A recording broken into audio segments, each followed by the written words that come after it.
प्यारे दोस्तों और साथियों, इंजीनियर विष्णु अग्रवाल का नमस्कार। आज 24 सितंबर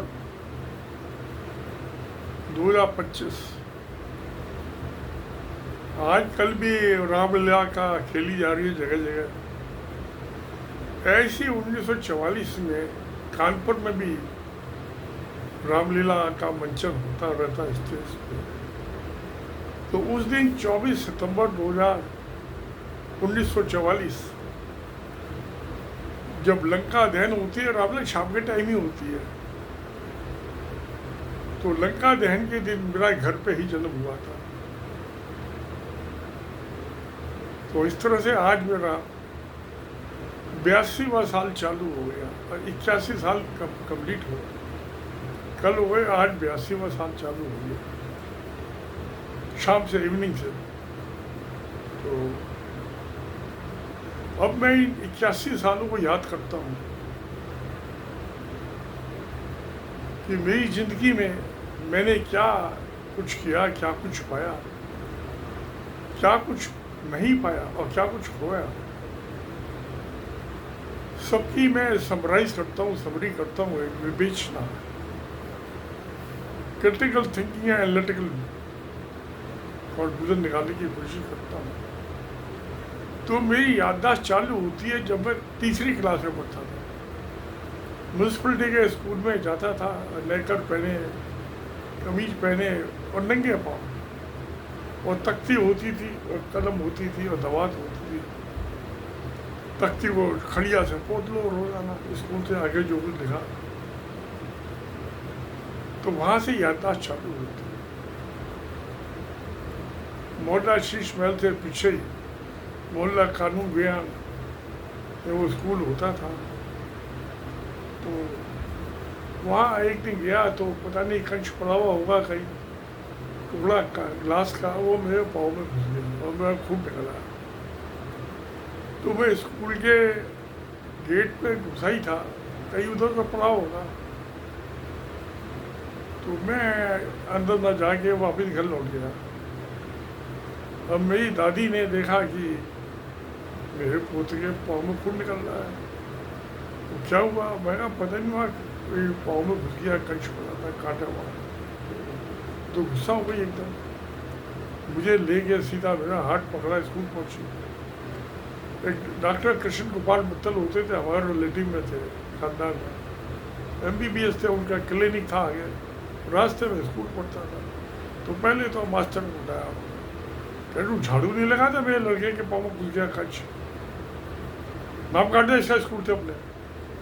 वो डांट के चली गई। मुझे डॉक्टर कृष्ण कुमार बत्तल के वहाँ ले गए, उन्होंने मेरे सफाई करके पट्टी बांध दी, घर लौट के आ गया। अब दादी तो भाई गुस्से में थी। तो उन्होंने आगे बाबा को कहा, कह दिया मेरे कि मैं इसका नाम कटवाइए, उसको मास्टर से उत्ते से लड़के पाँव में खून निकल आया, कंच हो गया, जख्म हो गया।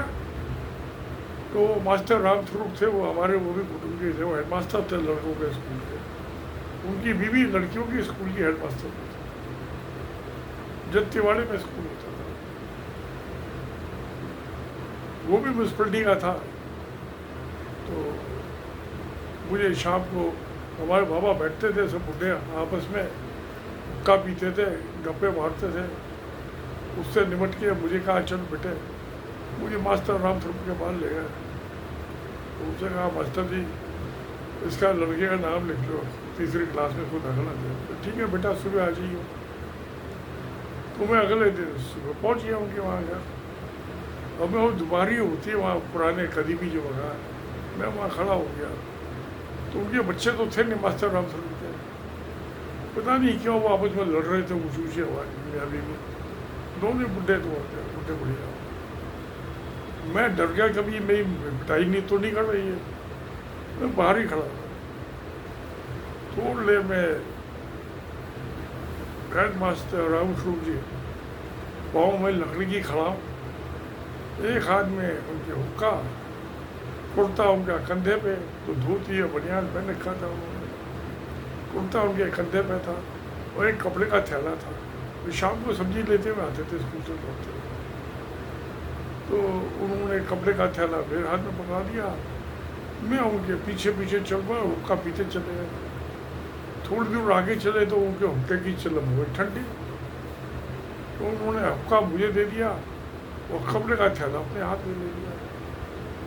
कोई बात नहीं, चले। वहाँ से कोई समझिए 1.5 किलोमीटर के फासले पे स्कूल था।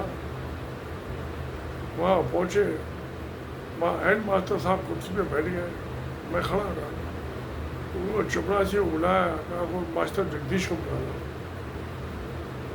वो भी धोती और पहने में कमीज पहने में आ गए, बुलाया था। मास्टर जी, इस लड़के का अपनी क्लास में 3री क्लास स्कूल नाम लिख लो। तो क्या बेटा, इनके अच्छा, मैं उनके पीछे पीछे चला गया। थोड़ी देर में मास्टर जगदीश आए लौट के, हेड मास्टर साहब से मैं उनके पीछे पीछे, जैसे मुर्गे के पीछे उसके बच्चे चलते हैं, ऐसे उनके पीछे भी जाएंगे। तो मास्टर जी इसकी उम्र कितनी लिखो? हेड मास्टर को उठाई नहीं देता कितना बड़ा लड़का है। अब उनकी लंबाई काफ़ी थी, मुझसे ज़्यादा थी। आज भी शायद अब तो बड़ा गए होंगे। तो उस टाइम वो मेरा में 30-35 साल के थे, मैं उस टाइम 7-8 साल का हो रहा हूँगा। तो दुबले पतले लंबे, उनको जो उनकी समझ में आया, उन्होंने मेरी वो डेट ऑफ बर्थ देखी, मेरी लंबाई के हिसाब से कितना बड़ा है। हेड मास्टर साहब ने ये कहा ना, देखो कितना बड़ा लड़का। तो मेरी लंबाई उन्होंने कम देख के तुम्हें उम्र कम लिख दी, 19 अगस्त 1945, यानी तकरीबन 11 महीने मेरी कम उम्र लिखी। अब वही चली आई सरकारी दौड़ में। वो मेरी असली उम्र तो जो है वो है जो मेरी माँ ने बताई। माँ की बताई उम्र सही मानी जाएगी ना, क्यों प्यारे दोस्त, किसकी बताई हुई उम्र सही मानी। तो मैं जब नौकरी में था, जब हस्तापुर रह गया, ये 78 और 79 के बीच में एक दफ़ा मैंने अपनी माँ से पूछा कि भाई असली उम्र क्या है। मेरे पिताजी भी थे वहाँ, वो रिटायर हो चुके थे। उन दोनों में मेरे फादर ने कुछ बताई, मेरी माँ ने कुछ बताई। तो मेरी माँ ने कहा तो कुछ पता तो है नहीं, मुझे पता है। तो माँ की बात है, जब माँ को ज़्यादा पता होता है ना बच्चे का। तो जो मैंने वो माँ ने बताई वही मैंने मान ली। 24 सितंबर 1944 और लंका दहन का दिन, वो भी उसी दिन मेरी माँ ने मुझे बताया, जो उनके अपने पति से, मेरे पिताजी से बहस हो गई थी। तुम तो रामला देखने चले गए थे, तुम ये वहाँ जाने बाद हुआ ये तो। मेरे फादर को वो याद दिलाया, लंका दहन का दिन था उस दिन। तो मेरे फादर को भी शायद कुछ याददाश्त तो लौट आई, मान लिया उन्होंने। तो वो डिस्प्यूटेड हो गई।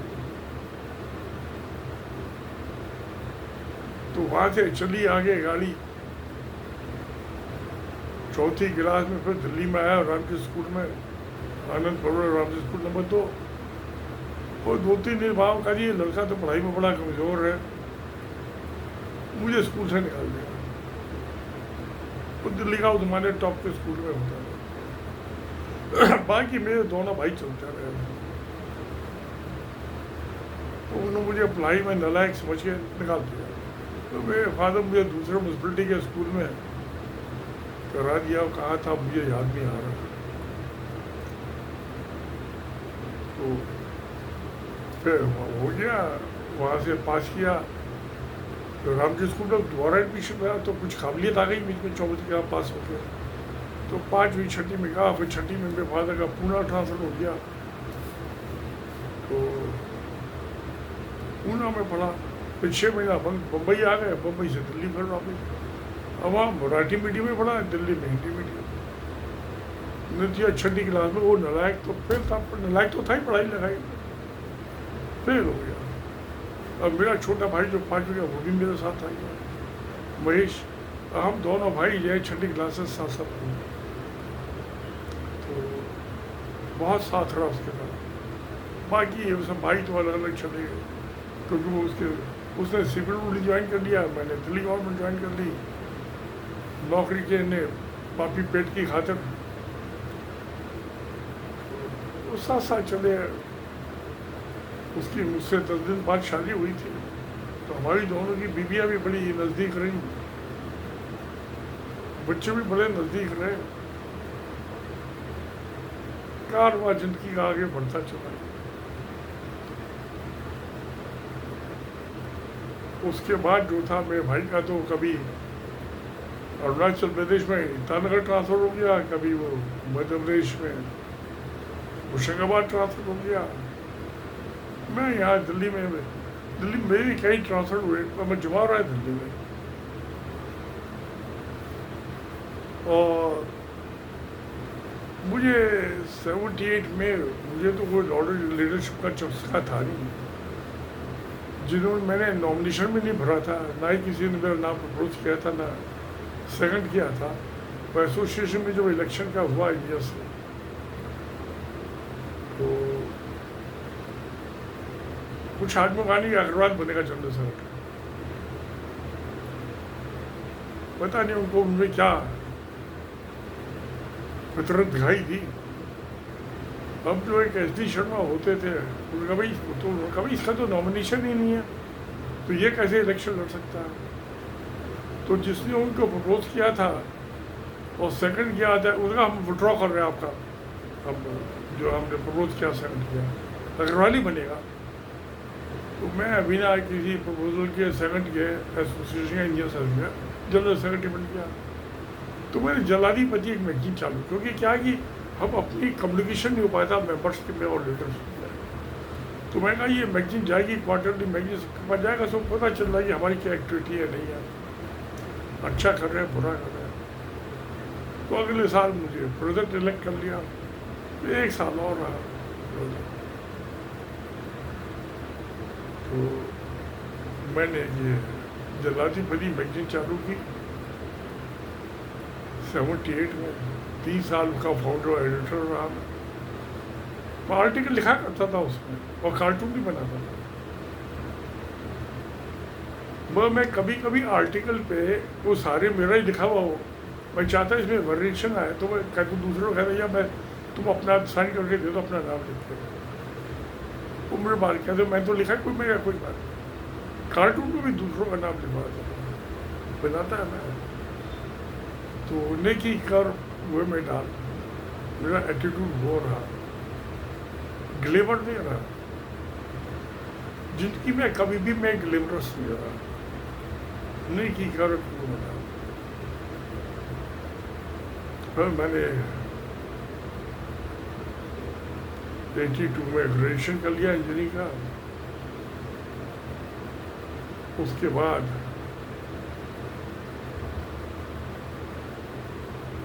मुझे लगा कि ये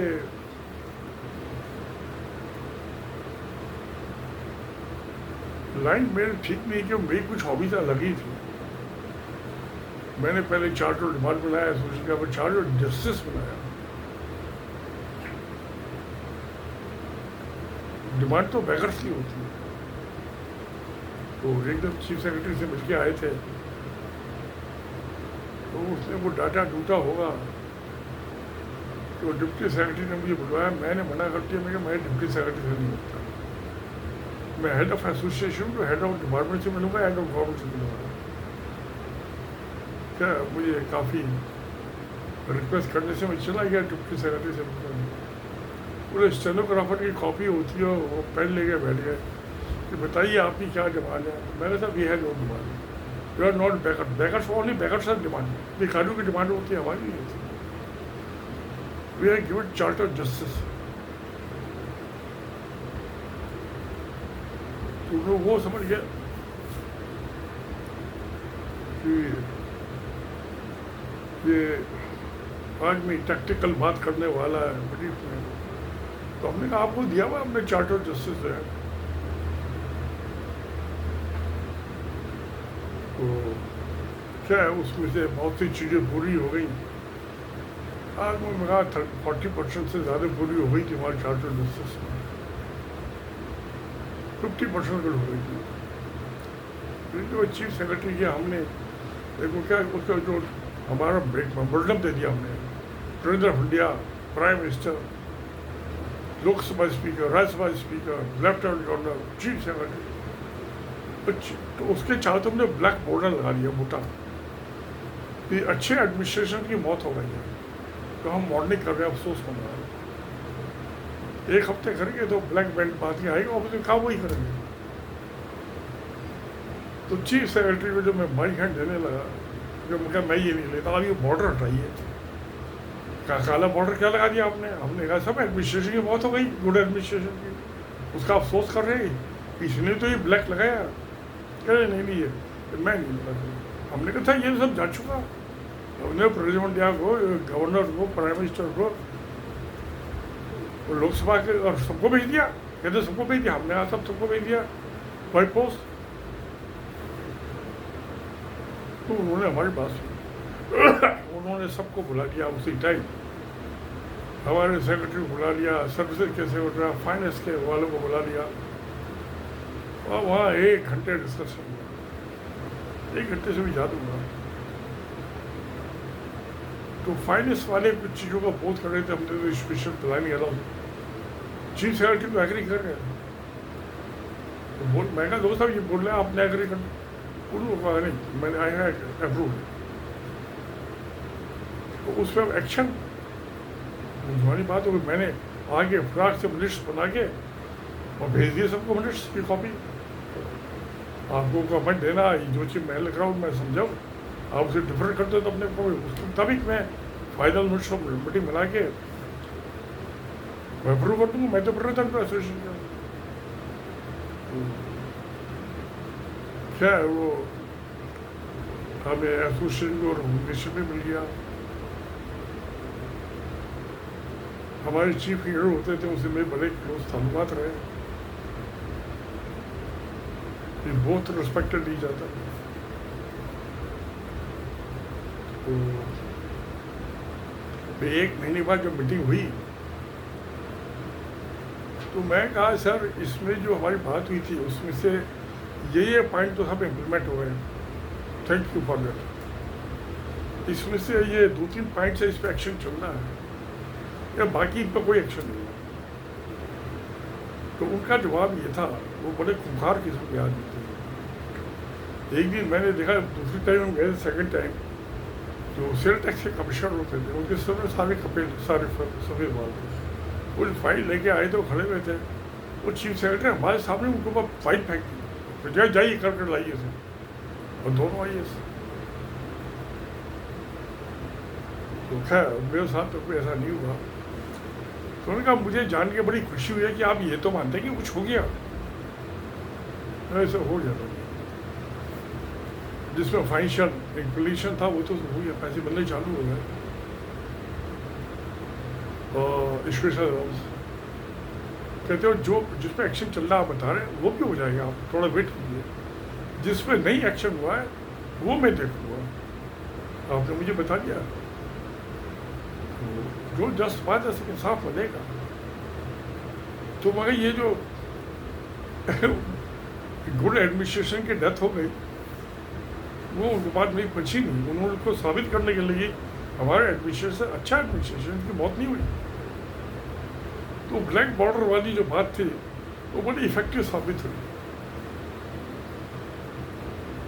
चीफ सेक्रेटरी, अब चीफ सेक्रेटरी हेडमास्टर होता है एडमिनिस्ट्रेशन का, chief secretary more powers than the cabinet secretary. Cabinet secretary just like company secretary है। एजेंडा सर्कुलेट करना, मिनट्स बनाना है, जो प्राइम मिनिस्टर ने अप्रूव कर दिया उसको भेज दे इम्प्लीमेंट करने के लिए रिस्पेक्ट मिनिस्ट्री को। कैबिनेट सेक्रेटरी की ज़्यादा पावर नहीं है, सेक्रेटरी की मर्जी की बात माने ना माने, उसकी इच्छा चाहिए। मैं इंस्टीट्यूट ऑफ पब्लिक एडमिनिस्ट्रेशन का लाइव मेंबर हूँ, 3 साल इसके इलेक्टेड काउंसिल का मेंबर भी रहा है रीजनल ब्रांच का। तो मैं बहुत IAS और ये गवर्नमेंट को सुनने समझने में मुझे काफ़ी मौका मिला। एक दफ़ा मैं ये जब मैं एडमिनिस्ट्रेशन डील कर रहा था तो कहीं से आता था तो मैं अपने अप्लाई कर देता, वो मुझे ट्रेनिंग में भेज दो। तो मैं 3 दिन की ट्रेनिंग पे गया, फिर हुबू स्टेट में एडिशनल सेक्रेटरी होते थे। तो उन्होंने किस्सा बताया कि वो इनकी मसूरी में IAS की अकेडमी है ट्रेनिंग, कहते वहाँ गया 3 घंटे का लेक्चर दिया मैंने, जिसके मुझे सरकार ने पैसे दिए थे। स्पेशल अलाउंस मिलता है, मुझे भी 1-2 दफ़े मिला था। तो मैंने उनका हक में कहा भाई जो चाहिए मुझे पैसे मिले वो तो मैंने आपको बता दी बात, मगर अच्छे ऑफिसर में क्या क्वालिटी होनी चाहिए वो मैं प्रैक्टिकल ग्राउंड लेवल की चीज़ बता रहा हूँ। एक अच्छे ऑफिसर में क्वालिटी होनी चाहिए कि जवाब में हाजिर, कोई उससे सीनियर ऑफिसर कुछ बात कहे तो जवाब में चुस्त होना चाहिए, जवाब में चुस्त, काम में सुस्त, काम में जहाँ तक उधर टकराओ और फाइल पर दुरुस्त, फाइल पे ठीक जो पकड़े जाओगे किसी मामले फाइल पे लिखा उसी से पकड़े जाओगे, बाकी कुछ नहीं होता। तो जवाब में चुस्त, काम में सुस्त, फाइल पे दुरुस्त, ये एक अच्छे ऑफिसर में क्वालिटी होनी चाहिए। बात मुझे बड़ी जायज़ लगी। अगर जो हमारी उसी मैंने ब्लैक बॉर्डर नहीं लगाया होता, मेल्टर रूम के चारों तरफ कालिया, अफसोस वाली बात बोले किसी की मौत, उसमें लास्ट में यही लिखा था पैराग्राफ में, 3 पैराग्राफ थे मुझे याद नहीं आता। तो हमारी बात चीफ सेक्रेटरी ने सुननी नहीं थी, ना मीटिंग बुलानी थी सबकी। वो बात इंस्ट्रक्ट करके कि मैं हेड हूँ एडमिनिस्ट्रेशन और मेरे एडमिनिस्ट्रेशन की मौत हो गई, ये अफसोस मना रहा है, काले बैट मान गए कब से हो गया, उसके दिल को चुभ गया वो काटा, सही जगह पर स्ट्राइक हुआ। तो ये मैंने जब आर्बिट्रेटर था एक केस में, मैंने वहाँ पे भी चेंज किया कि एक सवाल होता है जिसमें सारा मामला मुकदमा जो है किधर को हमने फैसला देना है, दोनों साइड के वकीलों की बात सुनने के बाद एक पॉइंट हो जाता था। तो जैसे चीफ सेक्रेटरी से एक पॉइंट पे वो स्टक कर गया, लंबे चौड़े बयान बाजी के थ्रू ऐसे ही है उसमें आर्बिट्रेशन केसेस में। तो खैर जिनकी कार्रवाई चलता रहा, ग्रेजुएशन कर लिया, मैं प्रमोट हो गया असिस्टेंट इंजीनियर सितंबर 83 में, सितंबर 82 में ग्रेजुएशन किया था 82 में। तो तब मुझे ग्रेजुएट इंजीनियर असिस्टेंट का जरूर सर्टिफिकेट मिल गया। तो मैंने वहाँ पे भी एक डिस्चार्टेड बैंकिंग चालू की क्वार्टर में। मैं इंटरेस्ट नहीं बचाता, मैं कहा मैं तो कोई लिखता दिखाता है नहीं, आर्टिकल देता है नहीं, वो सब बोझा मेरे पर से पड़ जाता है। उन्होंने सबने प्रॉमिस तो किया, निभाया नहीं किसी ने निभाया, वादे तो किए, निभाना बड़ा मुश्किल होता है।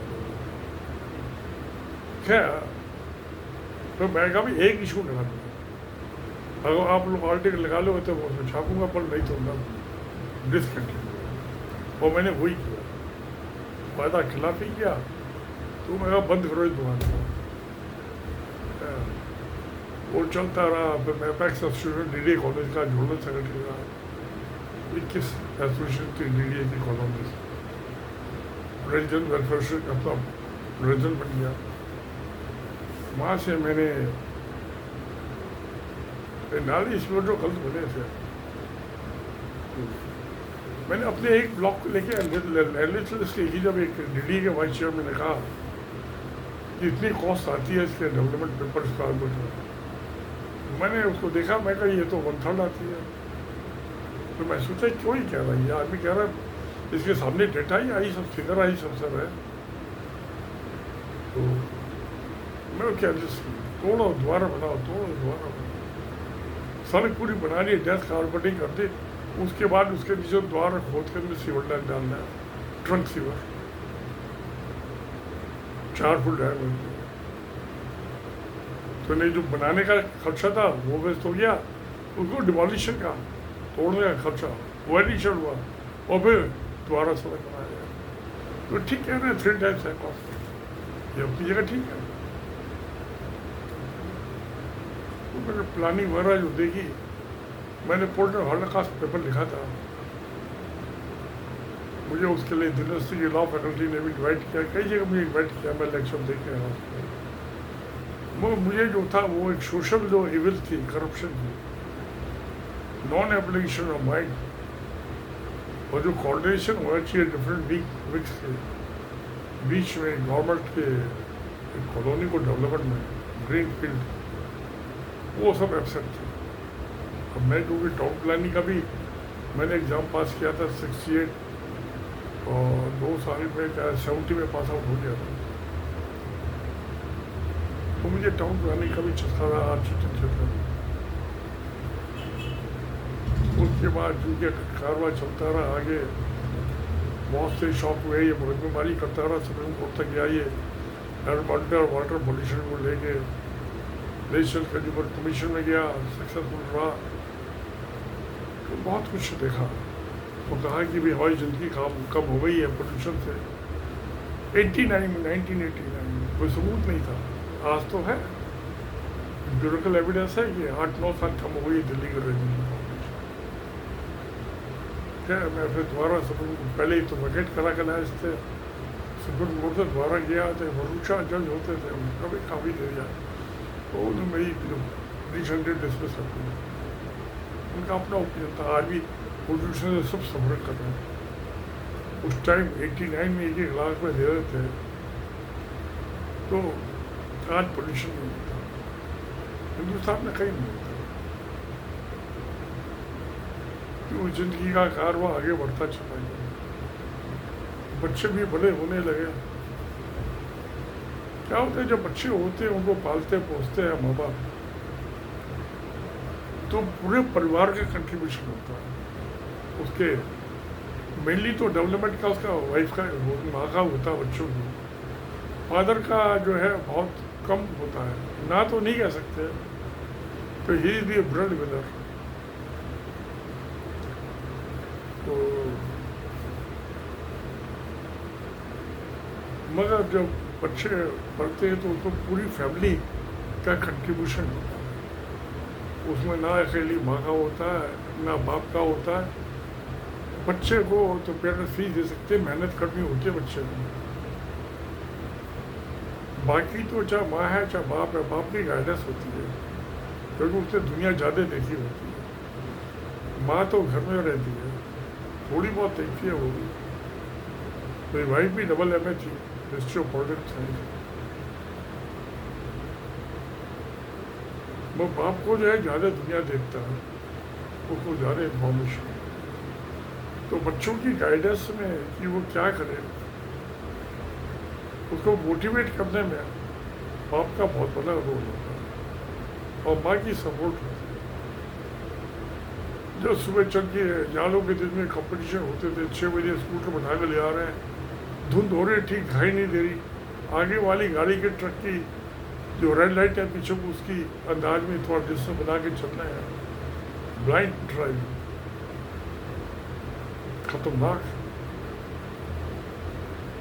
मगर अपने बच्चों को कामयाब बनाने के लिए वो भी करना पड़ता है, जो हर बाप करता हो, मैंने भी किया, मैंने कोई रोका नहीं,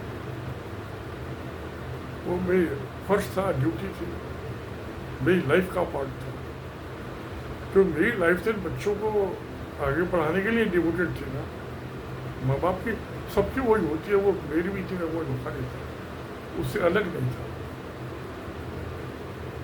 वो हम बिना किसी स्वार्थ के, ये बच्चा आगे होगा, इंजीनियरिंग करेगा, क्या करेगा, हमें उससे कुछ चाहिए नहीं, वो हर जीवन का पार्ट होता है, हम उसको दे देते हैं सब कुछ अपने बच्चों को। सब माँ बाप यही करते हो, मैंने भी किया। और बच्चे बड़े हो जाते हैं, अपने प्रोफेशन में आ जाते हैं, उनकी ब्याह शादी हो जाती है, घर बार छोड़ के उनको जाना पड़ता है। मैं भी अपने माँ बाप को छोड़ के आया था जल्दी। सब करते अपनी नई गृहस्थी बनाते, वे बच्चों ने भी बसाई।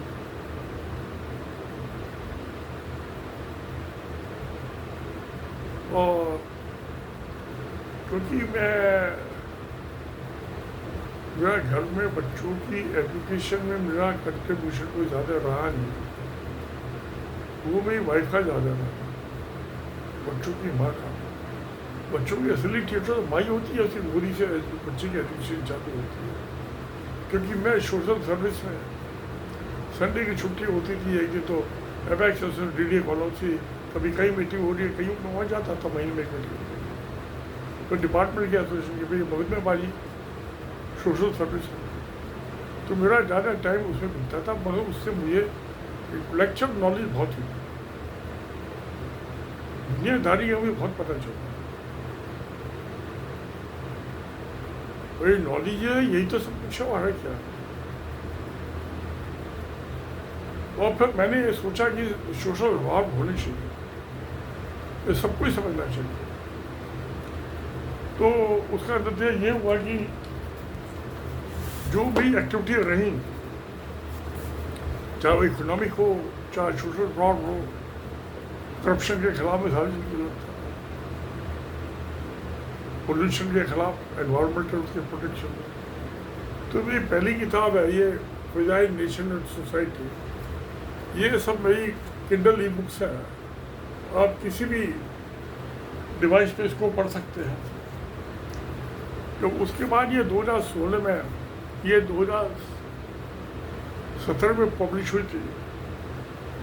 फिर ये नोटबंदी बना भिड़े का ब्याह, ये भी किंडल ई बुक है। जब 2016 में ये नोटबंदी हुई थी, तब ये मैंने लिखी थी, ये भी किंडल ई बुक है। उसके बाद ये जब कोरोना चालू हुआ, लॉकडाउन हुआ, smart cities and villages future of civilisation, तो ये मेरी तीसरी किताब है। ये मेरी चौथी किताब, pan loss cause and cure, तो ये थी चौथी किताब। अब मेरे दिमाग में कुछ सवाल और कुछ, मेरी बंगलौर में तबीयत खराब रहने लगी थी कोरोना के बाद। फिर जब मैं सोचा कि ये मर गया, वो मर गया, तो मुझे लगा कि अब मेरी भी ज़िंदगी जो है, और फिर मेरी तबीयत भी डाउन रहने लगी थी। तो ब्लड क्लॉट साहब मेरा बहुत बफर में गिरने को आता था, बैलेंस मेरा खराब हो जाता था, परेशान रहता था फिजिकली में बंगलौर में, मेरी कोई अच्छी तंदुरुस्ती नहीं चल रही। तो मैंने सोचा मगाड़ बेच बात के सब ये ख़त्म करो, जाने इस दुनिया में साल बंद होने से पहले सब कुछ खत्म, खाली हाथ आया था, खाली हाथ जाओ। तो मैंने मार्केट में जो वैल्यूशन था, तो ये मैंने फिर जो थी ये रियल एस्टेट मार्केट मूवमेंट बस प्योर, ये मेरी 5वीं किताब थी। अभी 6ठी किताब में भी काम कर रहा हूँ। तो मेरी नॉलेज थी, मैं सोसाइटी से मिली थी, मैंने सोसाइटी को वापस दे दी। मैं अपने साथ ना कुछ लेके आया था, ना कुछ लेके गया। मुझे पैसे से कभी मोहब्बत नहीं हुई, नेवर। तो प्यारे दोस्तों, ये मैंने किताबें कोई ग्लेवर के लिए नहीं लिखी थी कि मुझे नेम और फेम मिलेगा या पैसा मिलेगा, रॉयल्टी मिलेगा, ऐसा नहीं था। मुझे सोसाइटी से मिली थी नॉलेज, उसको वापस मिली। मैंने मुकदमे लड़े थे, सक्सेसफुली लड़े सुप्रीम कोर्ट तक, हाई कोर्ट में। हिंदुस्तान का प्रॉपर्टी टैक्स का लॉ चेंज कर दिया, जो पार्लियामेंट को Delhi municipal corporation amendment act 2003 पास करना पड़ा। 95 में जजमेंट होता, जिन वकीलों ने 1-1 लाख का फीस ली, उनकी एक बात नहीं मानी। मैंने आर्गू नहीं किया, मेरी सारी बात मान ली।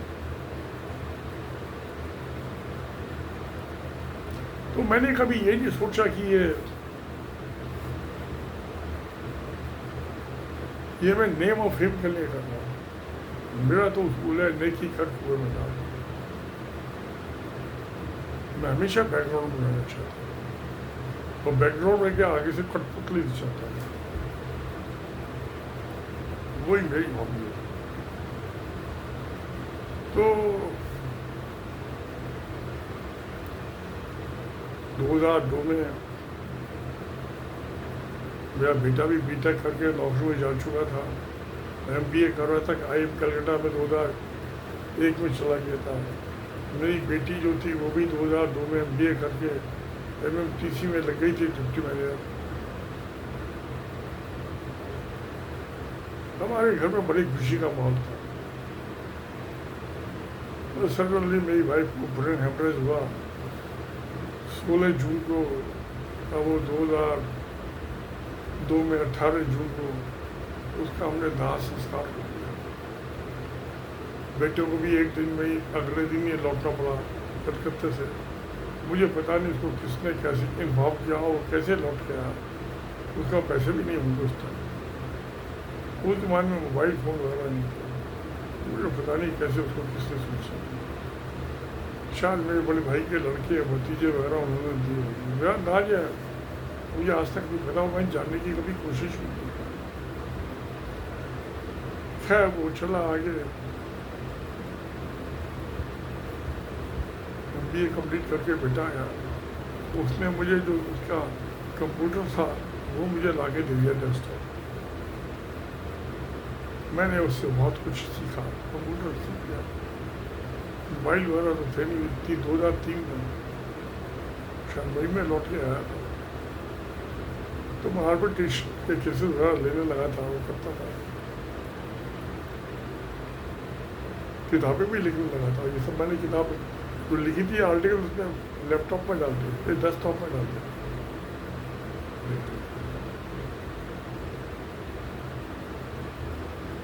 आज मैं देखता हूँ इस लंबे जीवन में 81 साल में मैंने बहुत कुछ पाया, खोया बहुत कम, ना के बराबर। अब क्या होता है कि लाइफ में आदमी सोशल एनिमल है ना। आदमी अकेला नहीं रह सकता। पहले परिवार के साथ रहता है, बुढ़ापे में उसके बुढ़े दोस्त साथी होते उनके साथ रहता है। मेरे बाबा भी शाम को गप मारते थे। मेरे फादर किताब पढ़ते रहते थे, वो नहीं बैठते थे। बहुत उनकी नॉलेज थी, इंटेलेक्चुअल किस्म के थे।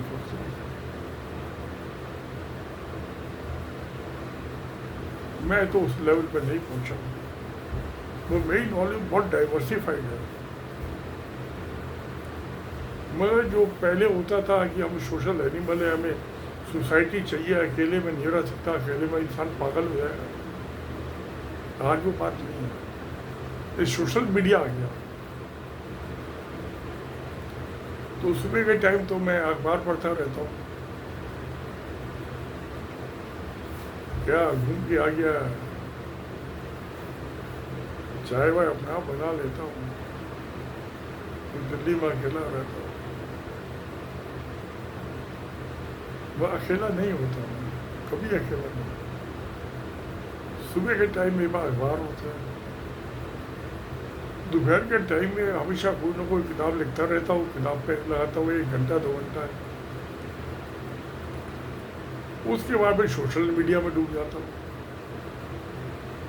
बहुत से मीडिया आते हैं किस्म किस्म के, बड़े बड़े एक्सपर्ट्स के।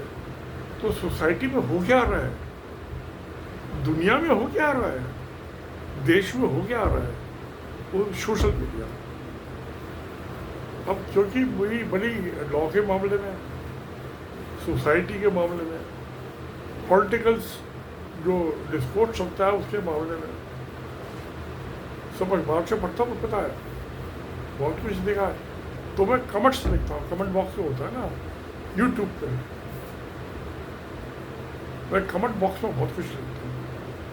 और कमेंट बॉक्स में जो ये ट्विटर पर 140 कैरेक्टर्स की लिमिट है, वो उसमें कोई लिमिट नहीं है। आप बेशक जो है 10 पेज लिख दीजिए। तो मैं लॉ, हिस्ट्री, इकोनॉमिक्स, उसके ऊपर मैं बड़े लंबे लंबे कमेंट्स लिखता हूँ। और मैं समझता हूँ कि जो ये प्रोफेशन, क्योंकि ये बड़े पैसे कमा रहे हैं यूट्यूब चैनल पे। आज जो बड़े जर्नलिस्ट हैं वो टीवी चैनल की नौकरी छोड़ के और यूट्यूब पे आ गए और बड़े बड़े एक्सपर्ट्स को बनाते हैं। मैंने उनको बड़ी मनी शेयरिंग करनी पड़ती होगी उनके साथ में। जो चैनल का ऑनर है वो जल्दी से ऑनर बन गए हैं। जैसे टीवी चैनल के ऑनर हैं, 400-500 करोड़ रुपए लगते हैं टीवी चैनल को चालू करने में, यूट्यूब चैनल को चालू करने में तो देखा मैं 2-3 हज़ार, 4 हज़ार, 5 हज़ार। अब वो टेक्नीशियन भी अप्लाई करता, मैं तो करता नहीं। मैं तो ये 14,000 रुपये का मोबाइल लिया हुआ, मेरी यूट्यूब चैनल इसी पे चल रही है। तो मेरे को ये मेरी कमीशन नहीं है, प्रोफेशन नहीं है, this is part of my hobby.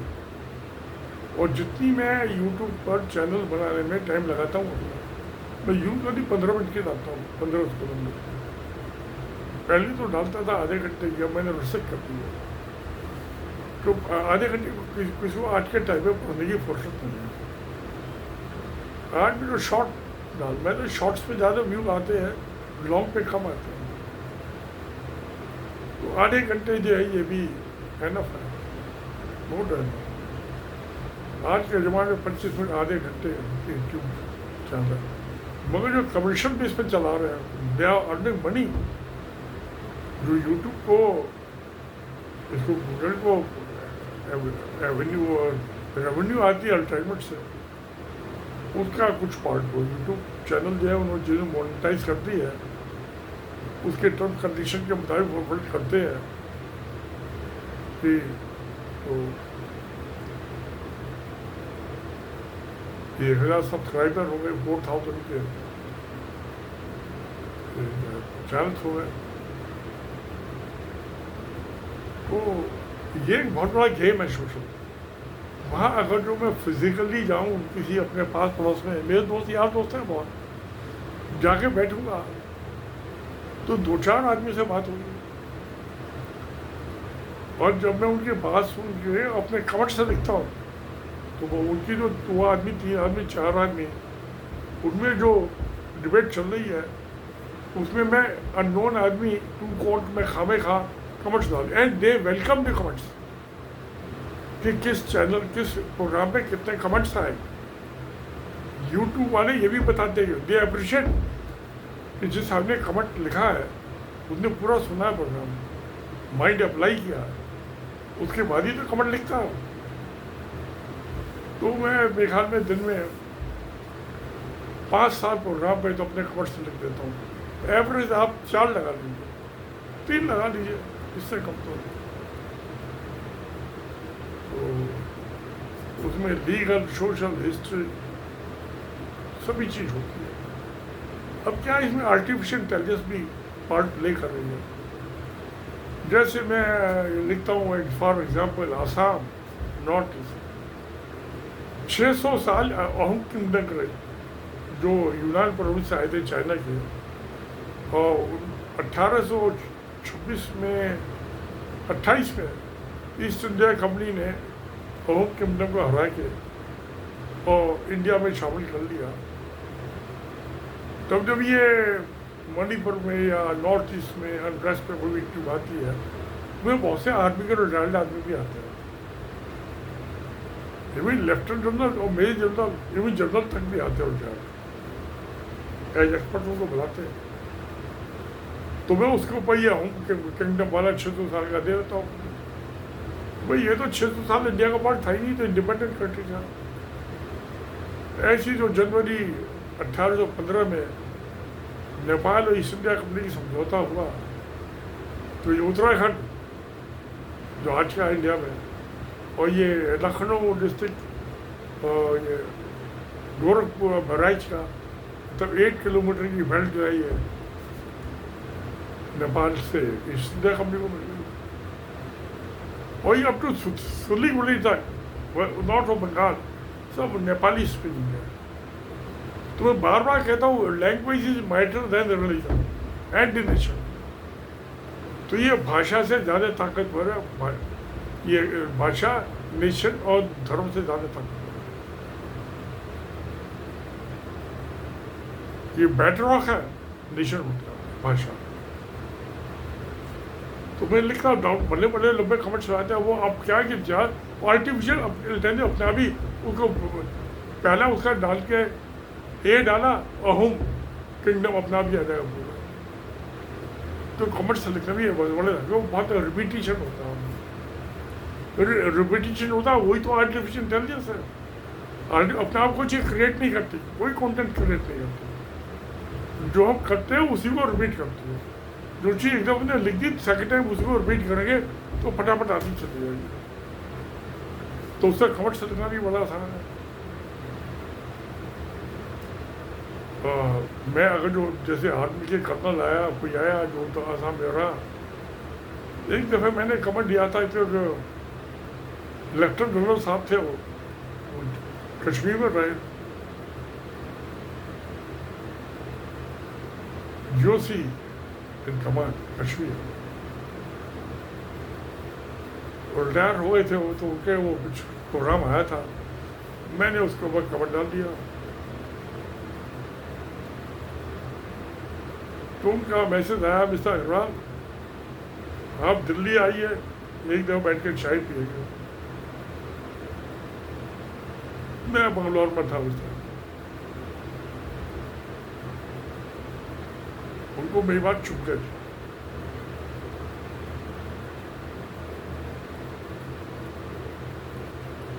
क्योंकि उन्होंने तो जिंदगी खपा दी आर्मी में, इंडिया की डिफेंस के लिए, तो लॉजिकल था और रीजनेबल था। मगर मैं चाय पीने आया नहीं, मैंने उसको थैंक्स कह के मामला को, उनके मैसेज आया था उसमें थैंक्स कह के मामले को निपटा दिया।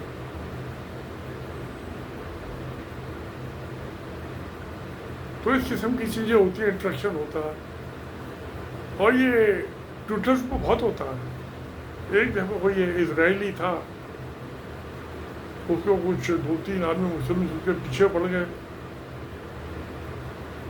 मैंने उनकी डिबेट को ज्वाइन कर लिया, कमेंट दे दिया, और मैं तीसरा आदमी, तुमको खामे खा, 2 आदमी की लड़ाई हो रही है, तू मैं हो रही है, तुम कौन भाई टांगा लाने वाले अपने।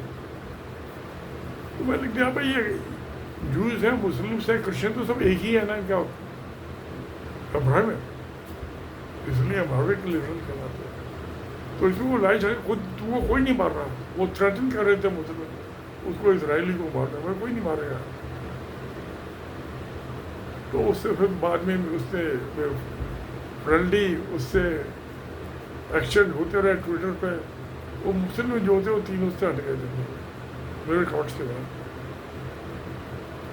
एक दफ़ा मुझे ट्विटर पे यार के कुछ खुराफाती ने उनका धमकी, तुम अपना फ़ोन नंबर दो, अपना एड्रेस दो।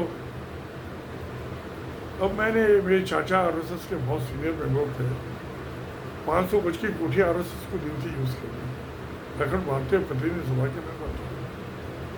तो मैंने जो था ट्विटर हैंडल दिया मोहन भागवत का पर्सन, और RSS ORG दोनों पे अपने चाचा का रेफरेंस दे दिया। मुझे धमकी मिलनी बंद हो गई। तो ये धमकीबाजी भी चलती है, ये भी एंजॉय करने वाली चीज़ें होती हैं। ना मैंने मोबाइल नंबर दिया, ना एड्रेस दिया,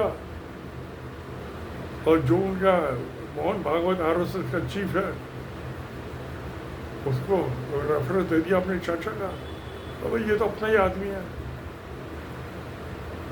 वो खुराफाती थे, उनका मुँह बंद हो गया, उसका उन्होंने कभी धमकी नहीं दी। तो ये प्यार मोहब्बत नफरत धमकी ये सब चलता रहता है सोशल मीडिया में। तो आज इस डिजिटल एज में मैं अपने आप को डिजिटल एज का बंदा मानता हूँ। इस डिजिटल एज में कोई अकेला नहीं है दुनिया में। अब ये मेरी रोटी बनाने वाली चली गई, साथ में बना मुझे आई थी, चाय दे दी मुझे, चाय पी ली, खाना बना गई, खिचड़ी खाना खा लिया। तो आज जो ये सोशल मीडिया है, मैं फेसबुक पर भी कभी कभी कमेंट्स डालता हूँ, और ट्विटर पर तो डालता ही रहता हूँ। लेकिन वो डॉक्टर ने कहा था अब आप एडिक्ट हो गए हो, सारे ट्विटर पे आप कमेंट डालते रहते हो। क्या अब तो उतना नहीं डालता है कि वो फेसबुक आ गया, नया चस्का लग गया है। 2025 से चालू नहीं, 2005 से चालू हुआ था यूट्यूब, मैंने 2022 में किया था, और पिछले 11 महीने से मैं ऑलमोस्ट डेली इसमें अपना डालता हूँ यूट्यूब पर, और उसको फॉरवर्ड कर देता हूँ ट्विटर पे, एक्स पे और फेसबुक पे, और व्हाट्सएप पे भी भेज देता हूँ। तो मैं अकेला कहाँ हूँ? मैं फिजिकली तो अकेला हूँ, मैं मेंटली अकेला नहीं हूँ। इससे बड़ी मुझे सोसाइटी मिल नहीं सकती जितनी मुझे यूट्यूब पर या ट्विटर पे या फेसबुक पे अवेलेबल है, जिनसे मेरी 2005 के बाद कभी मुलाकात नहीं हुई। उनको फेसबुक पर मुझे दिखाई दिया तो एक्सचेंज होता है फेसबुक पर उनसे। जब वो उनको मैं देखते हैं ये यूट्यूब के प्रोग्राम, तो उससे कमेंट्स भी भेजते हैं, कभी कभी वो भेजते तो कम ही है। तो आज इस दुनिया में, डिजिटल एज में, कोई अकेला नहीं है।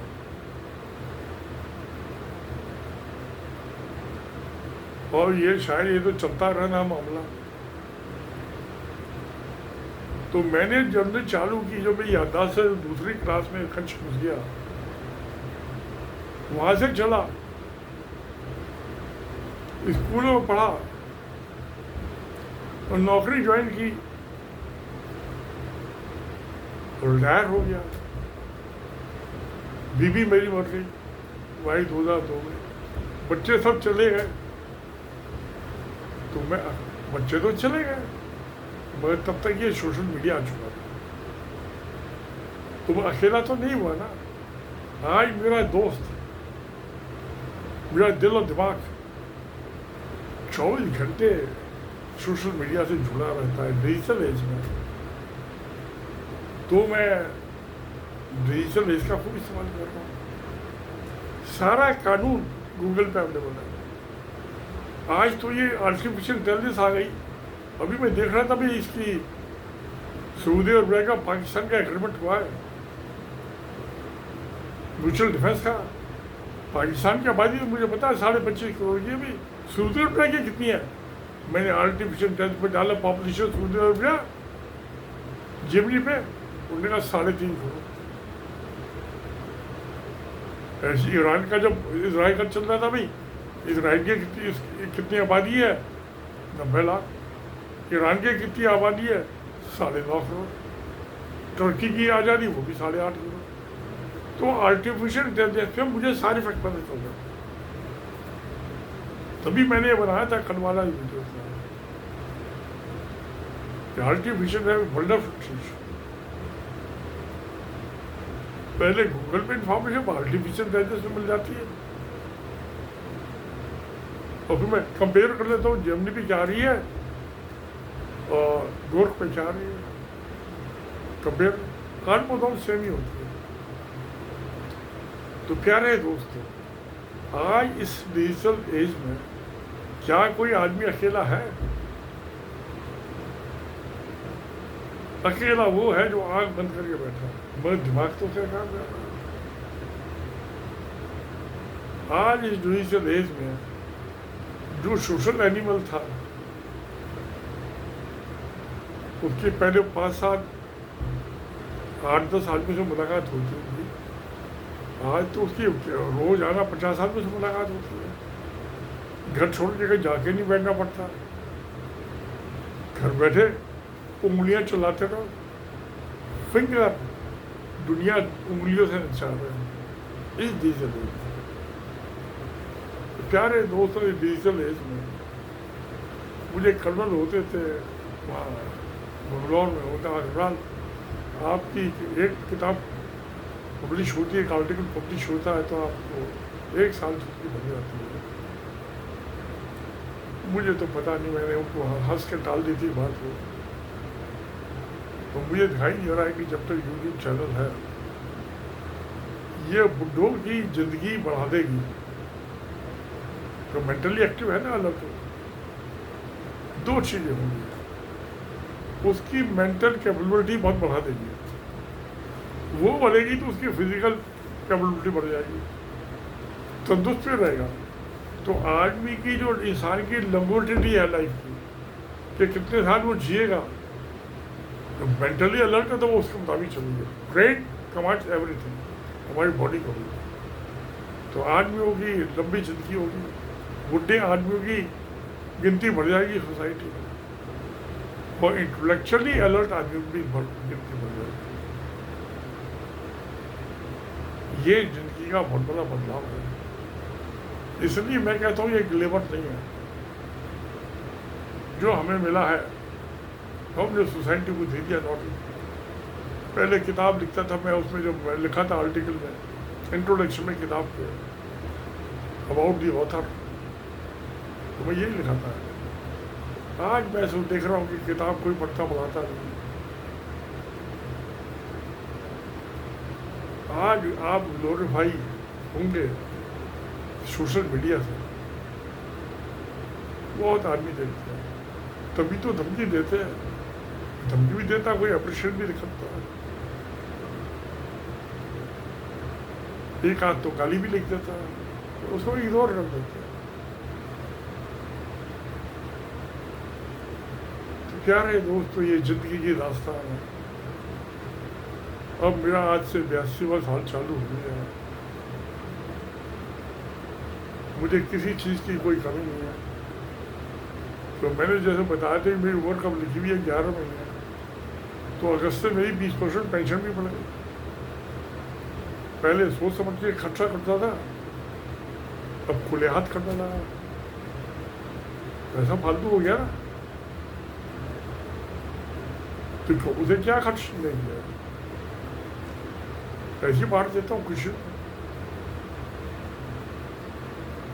देने से खुशी मिलती है, किसी से छीना झपटी करने से या किसी के हक मारने से खुशी नहीं। जिसने हमारी सेवा की है हम उसकी सेवा करें, उनको खुश करें। वो मजदूरी करते हैं, मेहनत करते हैं, उनको पैसे की जरूरत है। मुझे वो हंसी हंसी खुशी खुशी की मेरी सेवा करे, अच्छी खाना बना के खाना, मैं उससे खुश हूँ। टाइम से खाना दे दे, उससे खुश हूँ।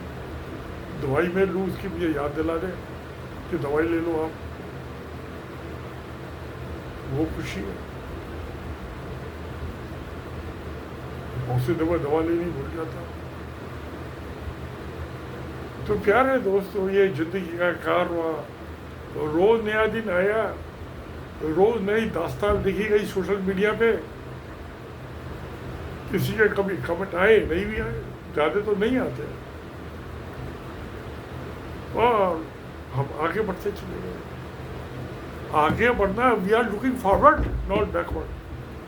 तो ये तो मैंने बैकवर्ड इसलिए बना दिया आज कि पिछली दास्तान है, आज मेरे बर्थडे है, 81 दिन मैंने कैसे देखी, 81 बसंत कैसे देखे, 81 साल में कितने चांद सितारे देखे, कितने आदमियों से मिला। क्योंकि तो सोशल लीडरशिप में था, प्रोफेशनल लीडर, तो इसलिए मुझे कुछ ज़्यादा देखने का मौका मिला, दुनिया को ज़्यादा समझने का मौका मिला। और उसका मेरे बच्चों को भी मैंने ज्ञान दिया। अभी मैं गया था बंगलौर, 1 महीना पहले लौट के आया हूँ। तो पोती का एडमिशन हो गया था, मेरे बेटे से बातचीत चल रही थी। वो कहता पापा मैं सर्विसेज में, एक लॉ प्रोडक्ट्स में जाना चाहिए इंजीनियर्स को। मुझे बात ठीक लगी। सर्विस का चेंज होता रहता, प्रोडक्ट जो है उसमें इन्वेंशंस कम आते तो हैं। बात मुझे ठीक लगी। और मैं सोचा पोती ने एडमिशन लिया है, करेगी इंजीनियरिंग, क्या करती है। मैंने देखा आदमी ने बीटेक करके इलेक्ट्रॉनिक्स में ट्रांसपोर्ट का वो धंधा कर रहा है कनाडा में। तो कौन जिंदगी में क्या करेगा, डॉक्टरी करके पुलिस में भर्ती हो गया, IPS बन गया, इंजीनियरिंग करके वो मेरे भाई का लड़का जो है तो IPS बन गया, DGP बन गया पुलिस में।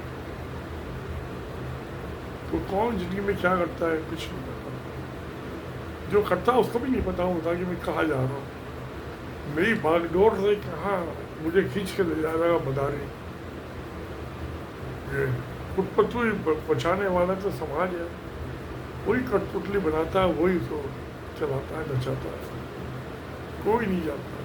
मैंने कभी नहीं सोचा था। आज मेरे 800 से ज़्यादा वीडियोस हो चुके हैं, 810 हो गए हैं, 1,18,000 व्यूज़ भी हो चुके हैं। तो क्या रहे दोस्तों, देखते हैं क्या होता है। बाकी मैं ये बात निश्चित है कि ये सोशल मीडिया डिजिटल एज में किसी को भी अकेलापन नहीं महसूस होगा, किसी को भी अमन शांति से बैठने, उसके दिमाग को हमेशा उलट पुलट करते रहेगी। इंसान का दिमाग कंचक्कर बनाते रहेगी, और जब कंचक्कर बना रहेगा तो दूसरे को फिजिकल फिटनेस तो अच्छी रहनी है, स्मार्ट बिजनेस भी रहनी है, उसकी एज कितनी भी हो जाए वो फॉरवर्ड लुकिंग।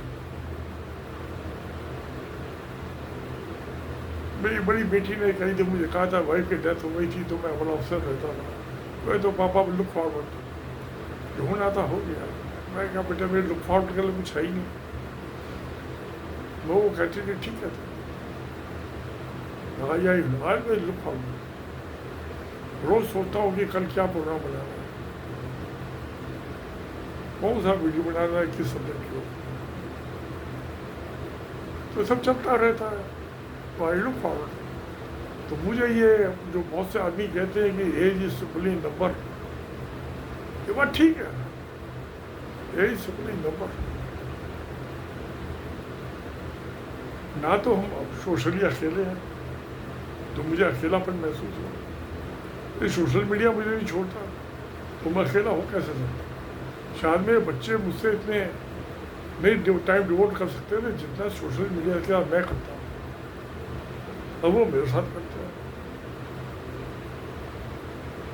तो प्यारे दोस्तों, ये जिंदगी की सच्चाई है, तो सच्चाई है तो भाई सत्य में जयते। नमस्कार, धन्यवाद।